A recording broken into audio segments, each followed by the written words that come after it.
Hi, I'm here with my mentor, Ms. Abel.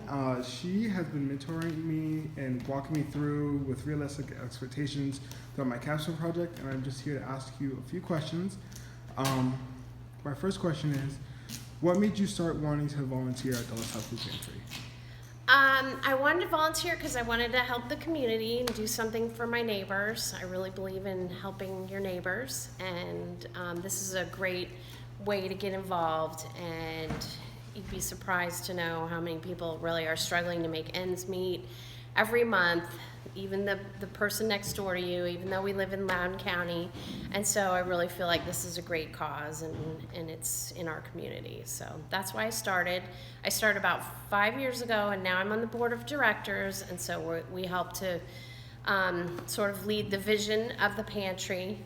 But I did a lot of marketing for the pantry in the first few years, like all the social media and the newsletter, because I like all that techie stuff. So anyway, it's been a lot of fun. Yeah. My next question is just, do you think there are a sufficient amount of regulations for food pantries? I believe there are. I know that here in our pantry, we're part of the Blue Ridge Area Food Bank organization of food banks, and they have strict rules that we have to follow in terms of how we store the food, the temperature of our refrigerators, the expiration dates on the food, and any food that may be damaged, and whether or not we can give those things out to guests. So we have a lot of rules that we have to follow because we're a part of that food bank network. Mm-hmm. And then my last question is just, what would you tell someone who wanted to start working or volunteering at a food pantry? I would tell them, go for it. It's a great cause, and there's also, besides food pantries, there's food kitchens, which serve homeless people meals and such. A lot of times you have to be a certain age to volunteer at a food pantry or a food kitchen. But hopefully they would all have certain things that you could do there depending on your age.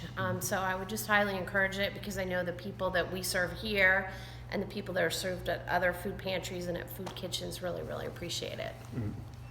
And then that's it. I just want to thank you for mentoring me and helping me out with this project. You've been a real help to me. Okay, well, thank you, JD. The pantry is so happy with everything you've done. Over 500 pounds of hygiene items is incredible. That's going to last us well through the summer. And really, those items are very expensive normally for our guests to buy themselves. And they also are items that they cannot get with food stamps. And so it's really, really great to get those items and to be able to give them out to them, because then they can use their food stamps for food, and they don't have to spend money on shampoo and conditioner and things like that. And just because you're struggling doesn't mean you don't want to look good. Yeah. So they really appreciate those items. And over 500 pounds is incredible. You've done an amazing job, and you are just a great joy to work with. And so we've really appreciated everything. Thank you. Okay.